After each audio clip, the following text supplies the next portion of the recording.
Hey guys, Steven Martinez with The American Dream. I just want to say a big thanks to all our supporters and fans. It's because of you guys that we're able to keep growing. Having said that, please don't forget to follow and subscribe. It means a lot to us. That's what helps us keep growing. And also, I hope you guys enjoy the next episode. Hey guys, welcome back to The American Dream podcast, here with a very good friend, my man Joe, branding expert.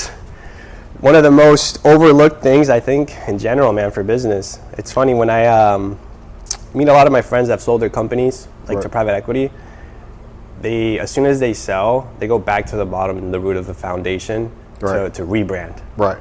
So before we get into all that good stuff with branding and rebranding and imagery, logos, all that good stuff, what's kind of your story on how you created image graphics? Yeah, so I'll try to kind of nutshell it in a little bit. I'm 54 years old, but at the end of the day, I've always had that, I guess, entrepreneurial spirit. When I was a kid, I had a lawn mowing company, I had a detail company in the neighborhood. I always tried to figure out how to make money. My mother was an accountant, my dad was a police officer, so money was always, we were middle class, but you know, if I wanted to buy something new or if I wanted to buy the end bike or whatever, I'd have to take care of it. I just started trying to make money, whether it was selling lollipops in school, whether it's, like I said, having a lawn mowing a lawn mowing company or a detailing company. That's what we did. We hustled it, and it was just in our neighborhood, but it was one of those things where I've always done it. My parents taught me both work ethic, like extremely good work ethic.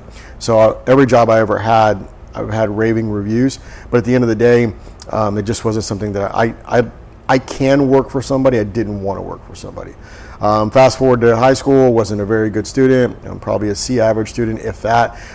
It was back in the day when people graduated and you could graduate with not enough credits. Well, I'm that guy. Okay. I graduated and I needed 2 credits or 2 half credits to be able to get my diploma. Well, I ended up walking and not getting my diploma, and then going to summer school and getting my credits, and then getting my diploma afterwards. So I think it was one of the last 2 years they actually offered that. Mm-hmm. I went to a junior college because that's the only college that I could get into, because you know when you're growing up in 89 and 80s, your thing was go to college, get a good job, things of that nature. So I went to school on an engineering / architectural drafting direction. Man, I hate math, and all my classes were math because of engineering. My credits and grades dropped dramatically, so I was just trying to get some credits up. So I took a lot of gym classes and a lot of art classes. Well, one of my teachers said, had I ever looked into commercial art? I had no idea what commercial art was. And she said, well, anything like advertising or logos or things like that, marketing companies. And I was like, I've never heard of this. So I talked to my mom, and my mom, the best marketing school in Texas is Texas Tech.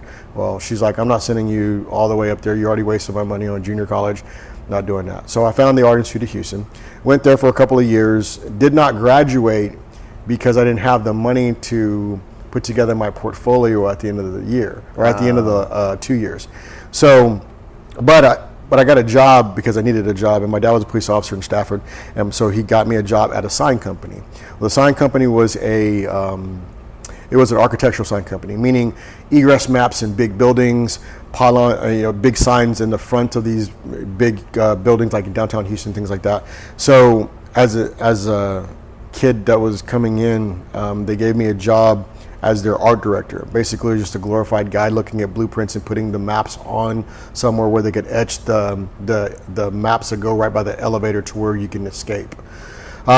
Did that for a little bit. It was okay. I got recruited by a commercial sign company. The commercial sign company and architectural sign company are similar, but they're different because these are now the signs that you see driving down the road for strip centers. Okay. So I started doing that, liked that a little bit.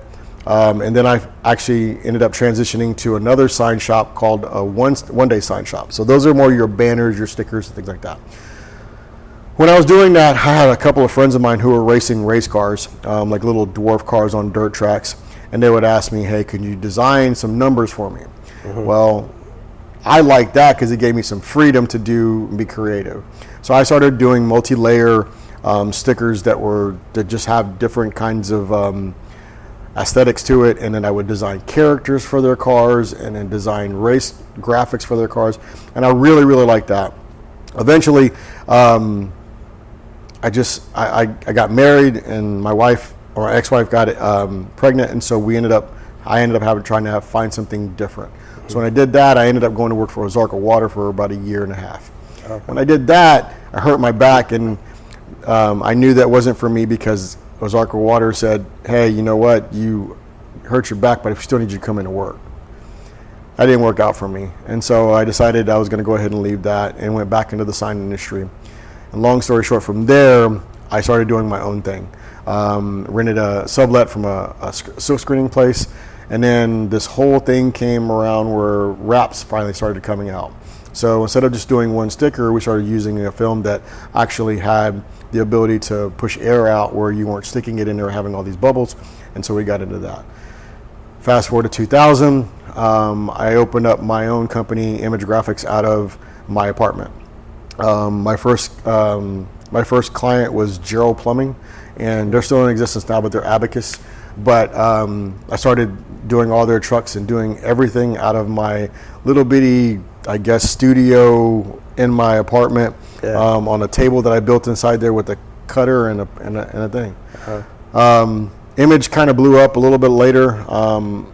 It was there, as the base company, but I didn't really I just had enough money to pay the bills.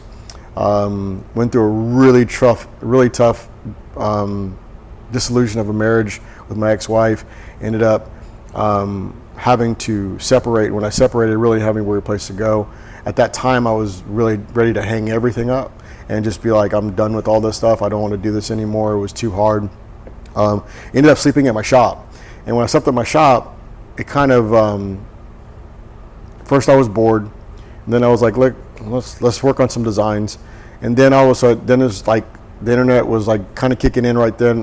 Like full force. And I was like, okay, well, let's look up some stuff. When I did that, I started getting inspired by some of the things that were going on. The next 3 years was super hard, being away from my girls, getting my girls every now and then, through this dissolution. And so for me, I just kind of dove into the business. And so when I dove into the business, I kind of rekindled that fire of that. Started really taking more of the lines of being a lot more creative with designs and things like that. And so from then on, we just started really going into the fleet industry. We tried to dabble in the color changes and all the other tint and stuff like that, but our core competency now is 95% fleets, and everything, like we have probably 5%, they're just miscellaneous stuff that we can kind of fit in, wall wraps, PPF, things of that nature. We don't do that very often because it's more restyling and more for the companies that do auto salon stuff, but we try to take care of all the service industries, HVAC, plumbing, electrical, roofing, all those kind of companies.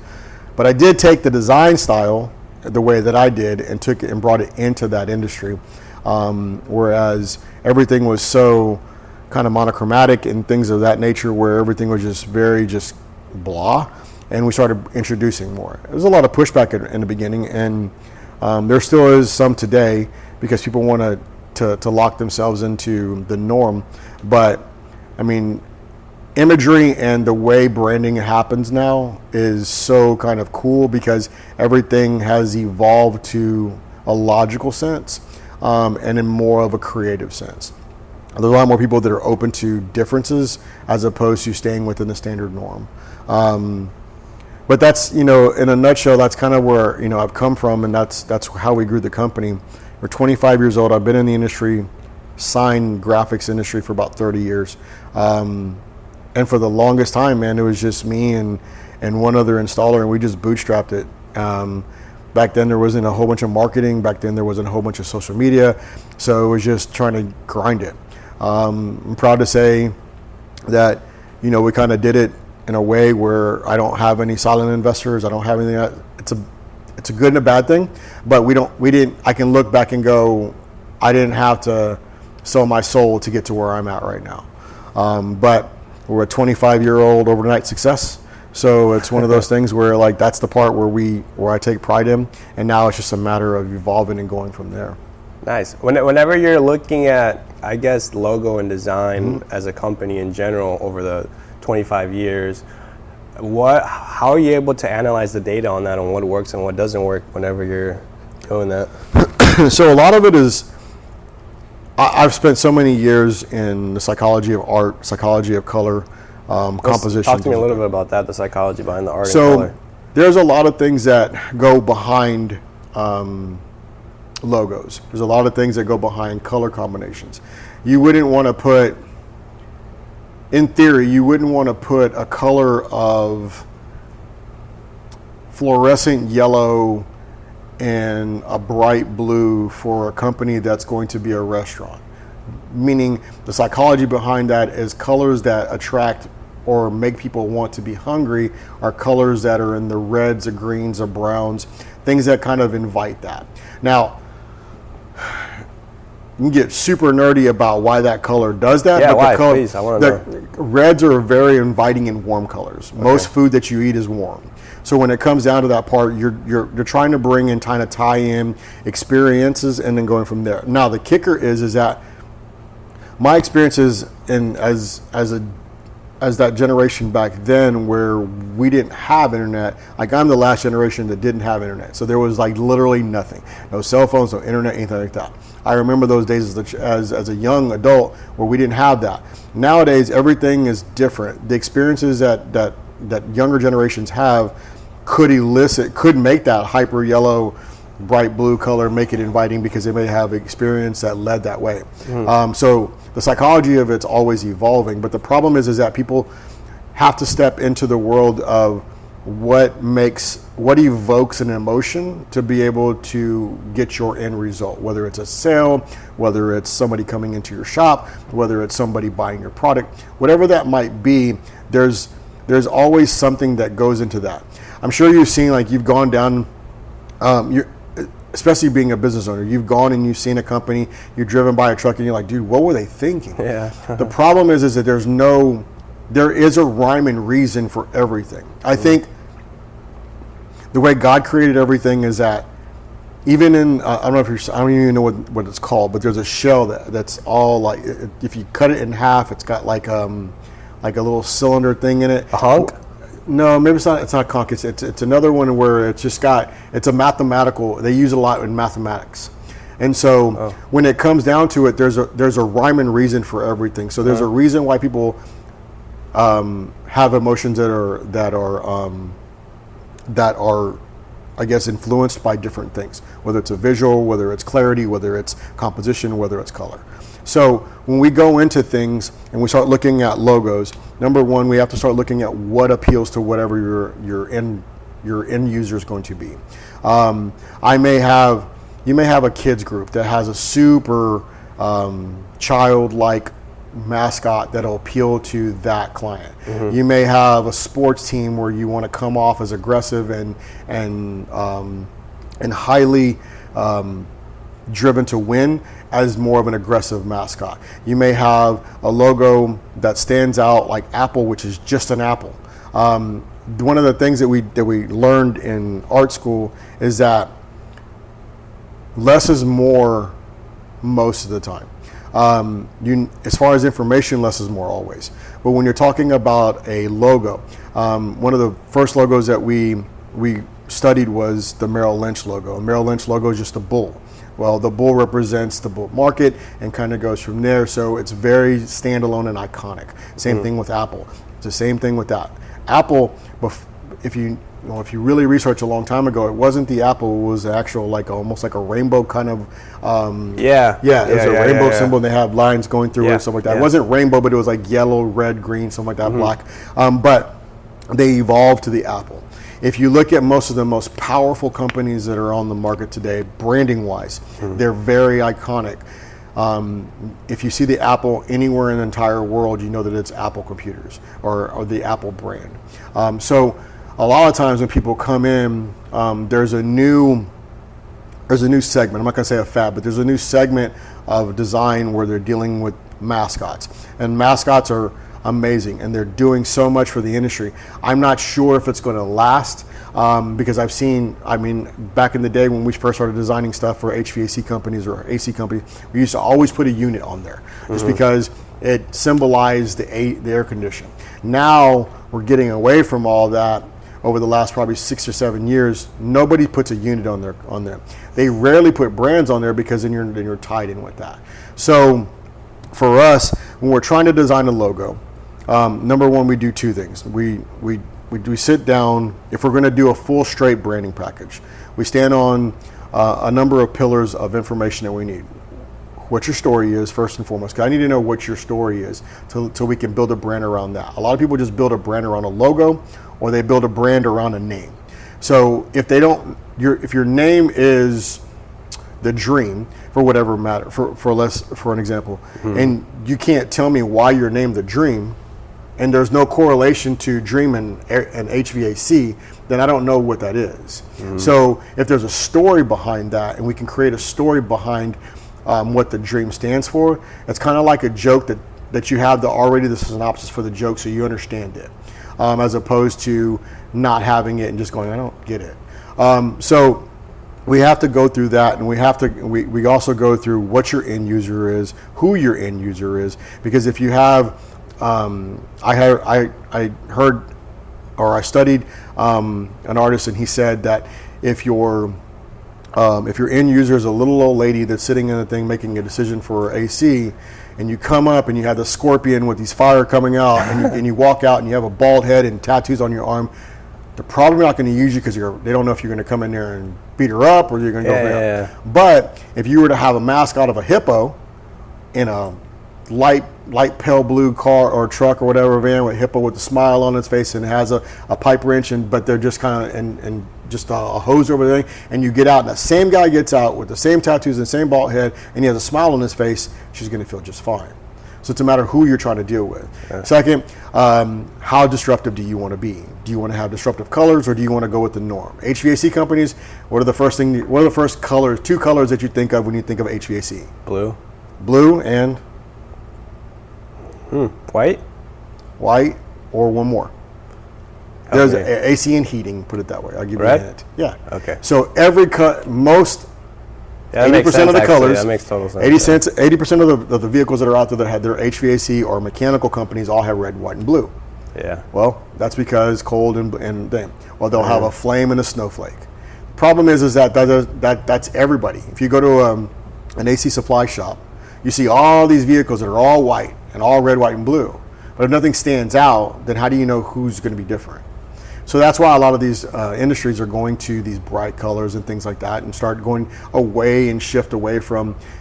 I have a customer right now, one of the largest HVAC companies in Houston, and they're blue and orange. So they kept the blue, but they switched the red to an orange. The psychology behind that is to use orange because it's close in the red hues. So therefore it's still there, but at the same time it's super bright. Add a couple of different shades of blue in there, and so you're still connecting with the blue. But we don't have any kind of fire or any kind of snowflake or anything like that. But we do have a polar bear on it. So we do a polar bear on it, and so therefore it kind of ties everything in. We have an AC or electrical company that we've done. We used beige, black, and gold. And so for that, we ended up using a shield for their logo. And when we use a shield for their logo, it kind of comes off very clean, very succinct, but at the same time, that shield, it's almost like a guardian kind of thing. So when walking up to the doorstep, they feel safe. And so there's a lot of things that go into it, and what we try to do is we try to encompass it all. The biggest things is we have to get the client to be able to understand, especially if they're doing a rebrand, and it's going to be drastically different. So when somebody says, hey man, I want to freshen something up, I said, do you want to freshen something up, or do you want to do a rebrand? Two completely different things. Freshen something up is taking your logo, cleaning it up a little bit, making it more legible, changing the font maybe, and then kind of pushing it in a direction to where we can go ahead and do something to where when somebody sees it in Houston traffic where everything's in a hurry, you can read it quickly. The second thing is if you want to do a rebrand, and we're going to do a rebrand, I just need to know your 3 favorite colors. We do 3 favorite colors, and then I'll let you know if those work. We don't try to do very massive contrasting colors that they clash together. Red and blue next to each other. If you look at a red and blue, if you put a bunch of red and blue lines together and like about 1 inch apart, and then I'll put them all together. If you see it from afar, it looks purple. because they mold together. So you have to understand color composition and color theory, because if you put two colors together that don't work well, then they'll go from there. Put orange and green next together, they look brown. So putting all that together and trying to understand their story and then relay that, that's the most important part for us when it comes down to branding. A lot of people want to get a catchy name, but they don't do their research. So it really surprises me a lot of time when somebody comes to me and they have a logo design, and I just take that logo and I drop it into Google Images, and how many of those same exact images come up. So now their company is no longer able to be trademarked. You can't use any of that because it's other people. If you're a small company and a bigger company has it, you'll get a cease and desist, and you have to remove everything that you've done, whether it's marketing, reps, website, whatever it might be. It all has to come off, and it has to come off pretty quick because it will come down on you in a heartbeat. So when it comes down to it, they have to understand that you can't just go to some of these companies that do these very, very cheap logos very quickly, or you can't get on some of these websites that have logos and you just plug and play all this stuff. Because if you want to grow your company, you want to trademark it at one point in time or another, that's going to be an issue. Now, we design to be trademarked. We design with that in mind, with that end goal in mind. We don't handle any of the trademark and everything else. We have resources of attorneys that we can send you to where you can go ahead and do all that yourself. But that's our end goal, is to be able to make sure that you have a logo that you can call your own and it's not somebody or take off. A lot of the misconception is, back in the day, they used to say, hey, all you gotta do is change 20% of your logo and then you're good. It's such a rumor, and it's such a myth. You can't do that. Like, they can actually slam you if you're in the same industry with the same thing, and if it looks the same, that company can override you. And so there's a lot of things where people don't realize. And again, we were talking before, where a lot of times people will say they have this name locked in, I got my LLC and everything else, and what they don't realize is that all you have to do is just pay a fee to go ahead and change the name and make an adjustment. You can't do it often, but you can make the adjustment, because they understand that people get these like heartbeat things, and they're like, oh, okay, cool, I want to name it Grandpa's favorite thing, and so they do that, and they're like, that doesn't really go well, and so they end up going backwards. Same thing with websites and things like that. I don't know how many people I know where they have like 7 domain names, because they're just trying to get it to where like it becomes easy. A lot of times, I've known people that have like long. I'm like, dude, if you put that in your truck, how is somebody going to read that while driving 80 miles an hour on 610? You're not going to be able to get it. So you have to kind of do that. We did the same thing, but we have to kind of get that part where it's very close. Very short, very succinct, and go from there. We had the pleasure of doing your truck, and your truck was really, really cool because it followed the guidelines without me having to push that way. It had your name, had your number, had your website. That's it. Well, my main drive when I'm designing for a company is to make sure that I drive it to somebody or something that you have in place, whether it's a CRM, whether it's an AI intercept, or whether it's somebody on the phone grabbing it and talking. Because a person who can sell the best are people that are affiliated with your company. If you try to put a bunch of services on your vehicle, number one, people have become so lazy, they don't want to read all that. Yeah. And number two, the bad part about it is that even if you put on these 10 services and you put and more, if somebody doesn't see a service on there that they need, they won't call you. They won't call you to find out what and more means. They just won't call you. So if you put your name, you put your logo, you put your website, those are the 3 things that are the most pertinent. A lot of times people say don't even put your number, they just put your website so you drive traffic to your website. I still like the number because it helps eliminate those national companies, especially if you want to do something local. Now, if you're a national company, that's all you want to do, cool, no problem, we put up. That AC company that I was telling you about before, they have 5 different areas that they service, and all 5 different areas have a vanity number that is tracked to find out what calls come in from what area. So, which is kind of cool as well. But there's so many things we can do with it. I'm not a big fan of QR codes, but they're coming back. Really? I've never used that. I think that's they're no one's driving be like, hey. Think about this. When they first came out, you had to get a QR code reader. Yeah. Now all phones are adaptive to all you got to do is put it up, hit that, and you're done. So they're a lot more effective now than they used to be. But our phones, no matter what phone you are, if you're in traffic, the only time I ever tell somebody to put a QR, or that I agree with somebody on putting a QR, is on the rear. Because you're in traffic. If you're in traffic, you can pick your phone up, hit it, and go from there without having to remember something, go from there. It's a good way to get a lot of information really, really fast. But I strongly suggest not putting it on the side. It just makes it just weird. Like it doesn't really go. And I find it more so than not, you're not going to walk up to somebody in the middle of a parking lot and go, oh, cool, and just kind of take a picture. It's always going to be in traffic. I agree. So for the, I'm just kind of curious here. I know we spoke about red, but like if you were to say like the 4 to 5 basic colors, like red, blue, green, yellow, what do they typically associate themselves with? So if someone's like trying to analyze in the color scheme of things for their company. So like I said before, there's some evolution of that. It used to be red and green were food colors. Black and yellow were the most high contrasting warning colors. So you see all warning signs or detour signs are all red and black, or yellow and black. But red and greens, the most obvious one are things like Italian restaurants or things of that nature. And they used to think that it was tied with the Italian colors, but it really wasn't. It was more of a psychology thing where it made you hungry. Again, nowadays it's changing. There are a lot of things that you can do differently, and then kind of elicit an emotion or a psychological reaction to be able to go there. Things that are what's resonating right now are bold fonts and bright colors. So there's a little less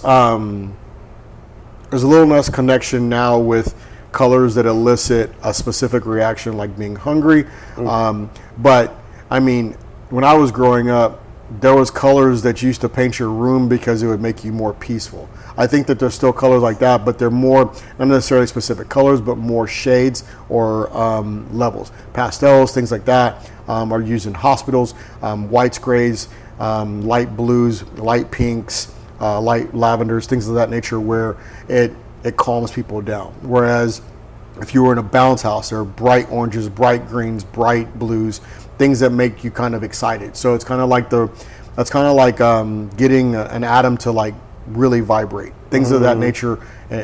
Colors can do that as well. So if you were to start your own roofing company, for example, from scratch, how would you do it? So for me as a roofing company, I would, if I was going to start out something, number one, for me, and again, I have a tendency to do this, I'm going super bright, whether it's an absolutely bright pink color, bright purple, bright green. I'm doing something super bright.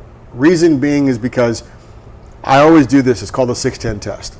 On the 610, if you ever come from Bel Air and you go into the Galleria area, you go up this big overpass going over 59 and you come down. Well, it used to be higher before they did all this construction. Well, when you stepped on the top of that overpass going over 59 and you look down, if you look at the cars down there, which one stands out?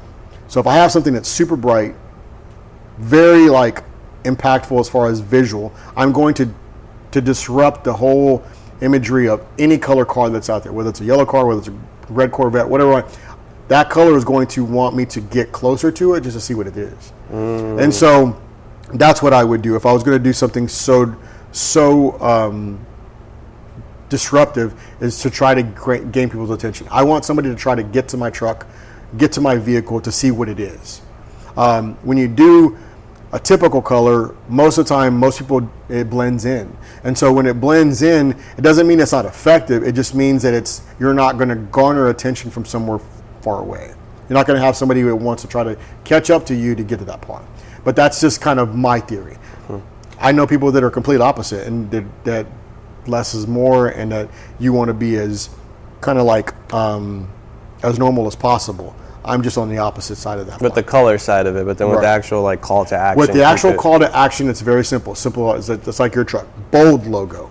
Something that's clean and legible that you can see. That you're probably not going to use a serif font, which means have the edges on it, stuff like that. It's all going to be a block font of some sort, and something that's going to be super eye-catching and super short. If you do something super long, then you're trying to create, or you're creating something that somebody's been at work all day long. one way or the other, or just got up and trying to get to work, doesn't know what their days looks like. Most of the time their kids are on their nerves, trying to figure out how to pay bills. And then you want them to learn this big, long name. So when you're trying to do all that stuff's never going to stick.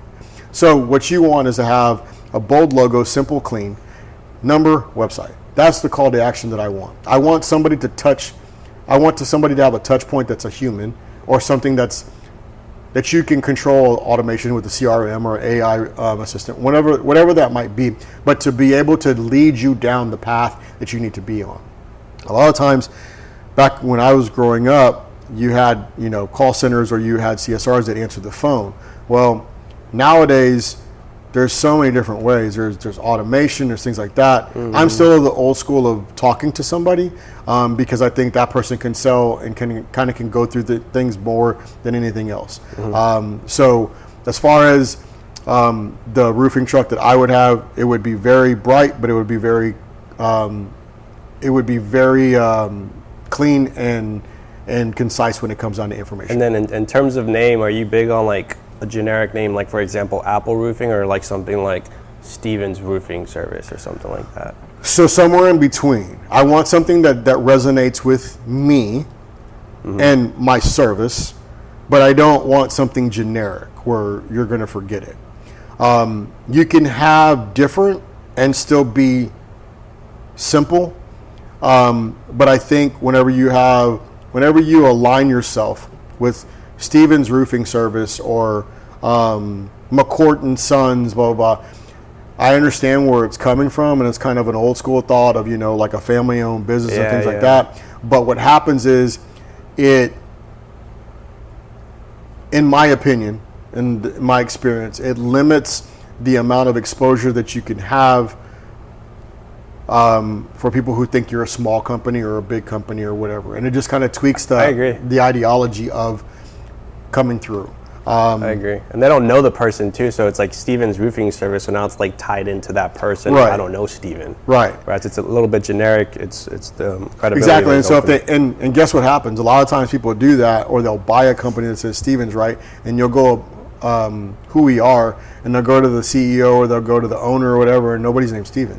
Yeah. And you're like, okay, well, who's Steven? Who's Steven? Tell me the story behind Steven. Now, that could work for you in a good way, because there's a company out in Vegas, and the person who started the company, I think it's his last name, they no longer own that company. But when you open up the website, it tells you the about where this company came from, and then of course that name is into that story.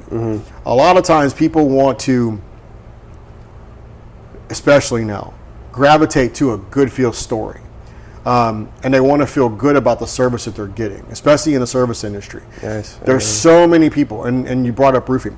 There's so many people that are roofing chasers. So they come in for the storm, basically rip people off, and then they leave, and nobody else. But then there's some good roofers that are in town. I've got some of the best roofers that are some of my clients, but they're very, like, man, there's one guy who puts porta potties on site so his people don't have to go somewhere, and they can just go there. And he's always on site, or his partner or one of his managers, they're always on site. So there's things like that. It just sets him apart. And so when it comes down to it, like, you want people that you can trust. There's so many things that you can't trust right now, and there's so many industries that you can't trust right now, because you always think in the back of your head, man, are they trying to rip me off? Mechanics, AC people, electrical people, like, you're always wondering if they're gonna, like, if they're just writing something up just so they can bring their ticket up. The problem is that the companies are starting to understand that now and starting to come back with the story. And customer service is highly important in the service industry, whereas it's after 2020, it's kind of laxed for a long time, and people just didn't really care. Talk to people like however they wanted to talk to them, and then at the end of the day, they just didn't. They don't care about customer service. Now we're starting to go back to that customer service thing, and to where that story comes in and the image comes in, and when you see them, it goes from there. I tell people all the time, I don't have image graphics on my truck. What I do have is an amazing piece of artwork on it, but I do have image graphics on the back window. So when I'm at a gas station, it elicits a response from people. They're like, oh my God, it's great. I have Joker on one side, I have a Harley Quinn on the other side. And so when it comes down to, people are like, oh my God, that's so cool. has this paint, and I have the opportunity to talk. The same thing with service industry, but people don't realize that, and then they hire techs to come in that they don't want to be bothered by anybody else. But can you imagine what would change is if you hired a tech that was personable? And somebody says, oh my God, you do AC? Absolutely, what can I help you with? And then kind of go from there. As opposed to, yeah, it's been a long day. I mean, I worked AC when I was younger, when I was in high school. I know how hot it is, I get it. But at the end of the day, I'm working on this daily, where one of the things my wife tells me about me is that I always have a non-approachable look. I don't mean to. It's just, man, I've got so many things going on in my brain that I try, that I'm just so focused on that sometimes I'm not approachable. Yeah. But I'm trying to work on that. Yeah. I'm trying to have a smile on my face most of the time. I have a good friend of mine who's in St. Louis, and he says, man, every time I walk somewhere, I have a smile on my face. They probably think I'm crazy. And I'm like, well, I mean, it works. Yeah. I mean, you're a $13 million wrap company. It's obvious that something works. So let me ask you a question. I'm kind of curious now, as you study like design, art, colors, and the psychological benefits of that, of what it entails subconsciously, do you also apply that to like your day-to-day life, like how you live life as well? Like, are you very particular with like structure and like your interior stuff?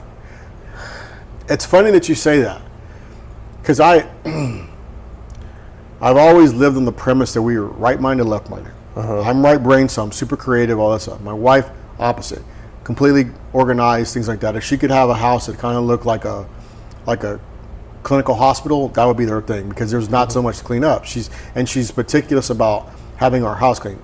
We foster for a large pug rescue in Houston, and we had a guy come over the other day to do our annual pests around the house and stuff like that. He came in on us, he's like, man, do you have dogs? I go, yeah. He goes, I can't smell anything. I was like, yeah, because my wife is meticulous about making sure our house is clean. But going back to that, I am super unorganized.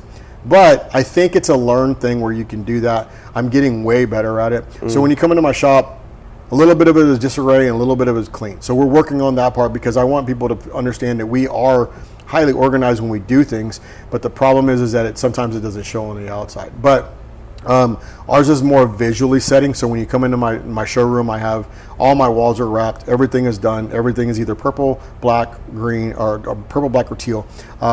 There's images of vehicles that we've done. We have a big case of all the awards that we've won. We have we have little knickknacks that we bought, like again the Joker truck. I have like little knickknack Joker toys on it. And at that time, because I've had customers come in with their kids, they've got nothing else to do and they're bored. So I'll just give them a toy to play around with, whatever. But as far as that, like, we try to be as organized as possible, but thinking so right-brained, that's like the secondary and tertiary part of me. So I'm getting better at that part. I know we're kind of closing in on time, but my last question for you is, so in terms of image graphics, whenever you're looking at the competitors, what specifically sets you guys apart from any other branding marketing company? So it's an interesting question. I'll try to make it as quick as possible. I try not to compare myself to anybody else, because if I do that, I'm looking left or right. I'm looking backwards. I'm looking anywhere but my goal. So what I'm trying to do is I don't really care about being the best. What I want to be is I want to be the premier wrap company in Houston. I want people to know who we are, but I want people to understand that we're there to I'm not trying to rebut who you have right now to what you don't have. I'm about to launch a campaign right now, is Does Your Wrap Suck? And I'm gonna give them an opportunity to send me their wrap, and I'm gonna give them an honest critique of what I did with 30 years worth of experience. So for us, what differentiates us is I think that I care about my team first and foremost, and I care about the clients that come to me. So what I want to do is I want to be able to be the very best fit for them. Sometimes we don't fit with you.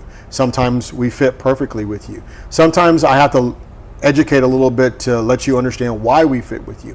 But I'm not just going to take any client and any customer just because you have money.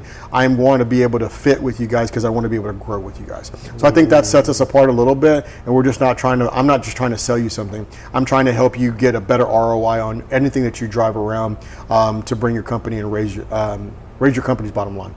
Yeah, you guys did a phenomenal job on the truck wrap, man. I appreciate it, bro. Thank you for the opportunity and the time, and it was awesome. I appreciate it, man. Thank you guys for the show. I'll see you guys in the next one.